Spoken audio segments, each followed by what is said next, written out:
Ciao.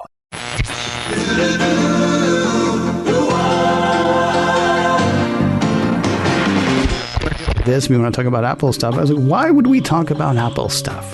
Who's Apple? You'd forgotten all about them. And then halfway through the week, it's like, yeah, maybe we should talk about some Apple stuff. Tom Merritt's here with us, everybody. Tom Merritt. What you want to talk about the books? Do you want to talk? Is there a particular show you want to talk about? What would you like to hit? I'm really excited about an audiobook I have coming out, which is a horrible thing to promote because it's not out. You cannot buy it yet. But awesome. I have a book, an audiobook coming out that's being produced with multiple actors, and it's about a secret community that has subtly run the world since ancient times, and it gets discovered. And what does it mean? And it's called Project Vera. So keep an ear out for it. All right, hold on a second. Are we talking like a parallax view kind of thing? Are we talking an Illuminati kind of thing? What are we talking about? Or can you say? How much do I want to say? Yeah, that's a good question. It's not a secret society. It's not medieval Europe. It's not anything like that. It's something you would have never known existed. Okay. All right. Well, I'm kind of intrigued. I've always been a secret society kind of guy, actually, except not so much lately because, once all the craziness sort of spelled out, like I thought the X-Files was fun, until people started saying things like, well, they're injecting you with that. And it's like, oh, okay, yes. Well. Until it became a documentary personality-wise. Exactly. And it's like, oh, well, that's a lot less fun than it was. Hey, here's something fun. Tracking devices. Which I guess is kind of what we were talking about a minute ago. Amateur surveillance. Yeah, it was. Okay, so because I was kind of surprised, honestly, because I remember one time you and I were talking about folding phones, and you're like, yeah, I think I'm going to get one to see what it's about. Yeah. And so then when I said, right, so this week, let's talk about AirTag, and you can do the compare and contrast with Tile, because I don't have Tile, and you shot back, yeah, I don't have Tile either. I don't even know. I should have. I feel like I should have bought Tile if I'd known AirTags were coming, which I did. So I can't pretend like that's an excuse. Well, yeah, see, that's the thing, because I never felt like I should get Tile. The only reason, and people have heard this show last week, the only reason I got AirTag is because the week before I kept saying, now I haven't held one of these, so I don't know. And it's like, it's $29. It's $29. Go get one so you can be, a bit better informed. I'm curious. Did you grave it? No. Well, no, because I wanted it that day. That's the thing. I was already tired of not being able to talk about it. And so I went online. It's like, well, you can have one, with a little cartoon cow on it in a month, or you could go to the store tomorrow and pick one up. So I did that instead. I'm curious, though, you never felt the need to get a Tile. What is it that made you decide, oh, yeah, I'll totally get... Well, how many AirTags did you get? Did you get the one so you could try it out? Did you get the pack of four? We got the 4-pack. Okay. So that Eileen, my wife, could have a couple and I could have a couple. Right. And I bought them to try them out because even though I should have done the same with Tile, there just wasn't as much interest as there is in AirTags. And, don't at me, brother and or sister. That's just the way the world is right now. There's more interest when somebody says it's an Apple thing. So I'm like, these are affordable enough that I should probably pick some up. I probably should pick up some Tile at the same time. But also the AirTags are using a different system. The system that Tile uses is based on Bluetooth. The AirTag system is using ultra wideband, which is a whole more recent developed protocol that I think is fascinating as a mesh network, and by all accounts, potentially more effective than the Bluetooth network that Tile was trying to use. So I was also interested in that. Like, okay, how good is this? I've tried to find things with Bluetooth before, even though it wasn't Tile, and it kind of works. It kind of gets you close to it. The AirPod locating has never worked well for me. The couple of times that I've lost that. So I'm like, all right, let's see what this ultra wideband can do. And it's pretty accurate, pretty good. I have to say, I haven't lost anything with it yet, so I haven't really put it to the test, but I put it on my keys and it definitely knows where my keys are. You haven't done one of those things where you mail it to yourself or mail it to a friend or all that stuff that I keep hearing about? Yeah, I haven't done anything like that yet. Put it under the neighbor's bumper. But out on the dog walk, I'm like, all right, let's see. I'm away from the house. Yep. Tells me It's there. It's Here's at the the thing, house. though. Yeah. Hilariously, it thinks it's in my backyard on Really? the map. The map is not correct. When I'm actually like standing near it, it gets the proximity correct, right? It has my phone about the right distance from the AirTag, but it thinks both of us are in the backyard when we're both in my house. That's really weird.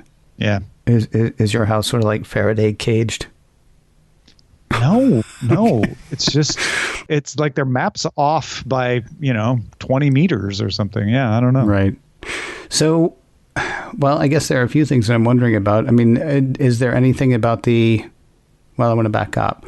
You heard that Tile is actually hooked up with Amazon for, what is it? Echo Sidewalk or Amazon Sidewalk? Sidewalk? For the Sidewalk, which would improve their effectiveness. Yeah. It's a little bit weird that all of a sudden it's like, yeah, this thing that you were comfortable with, now it's on this whole other platform that's going to make it, theoretically better for you, but all of a sudden it's doing, I guess people who had a Tile, though, they're fine with they would be fine with the more coverage, with the more function, I suppose.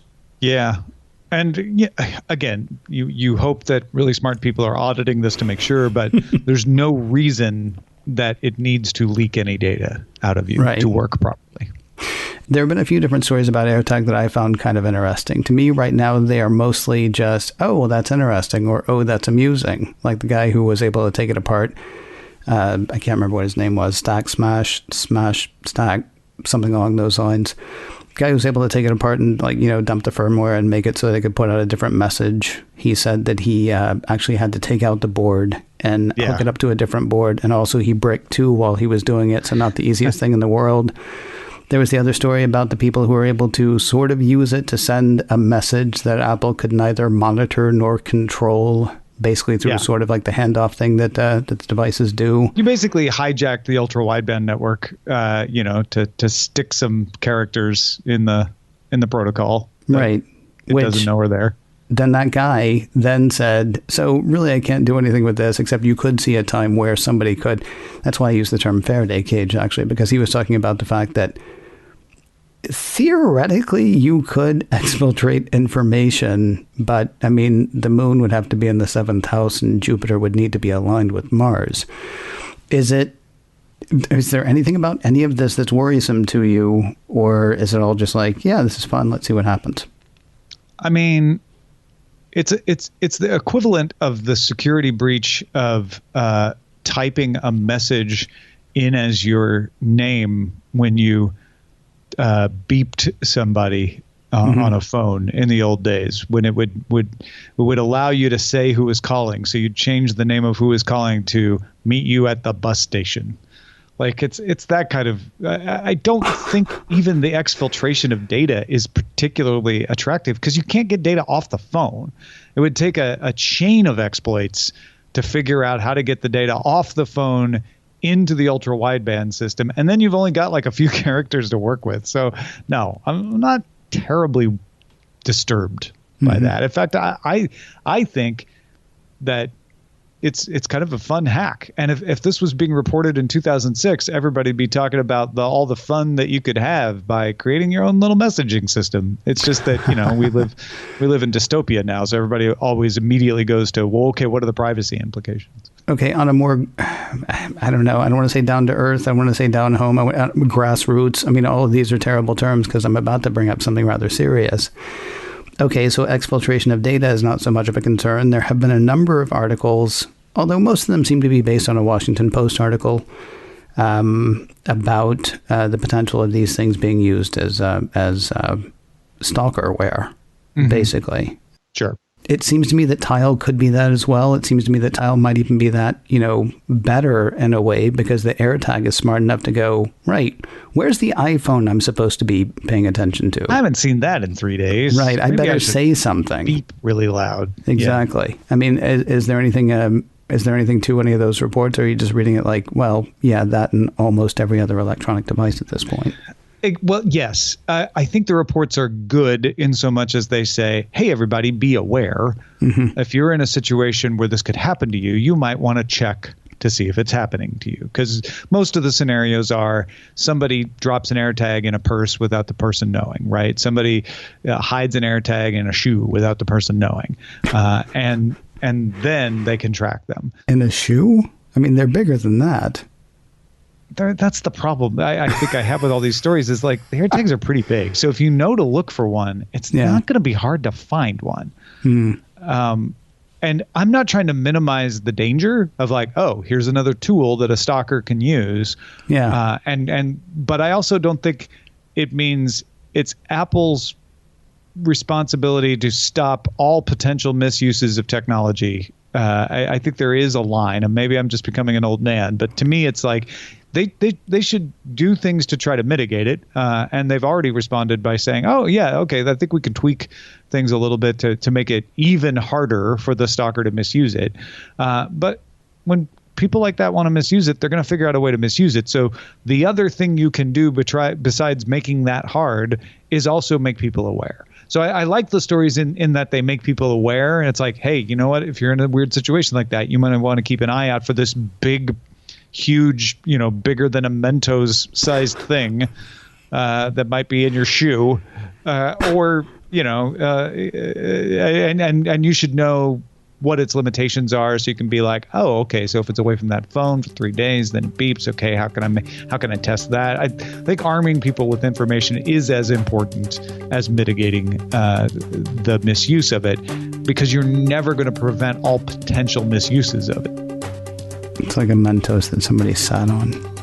It's like a warm Mentos that somebody sat on. You can't drop it in Coke and make a fountain out of it. No, well, you can drop it in Coke, but yeah, you just can't make the fountain. It's not going to do that thing.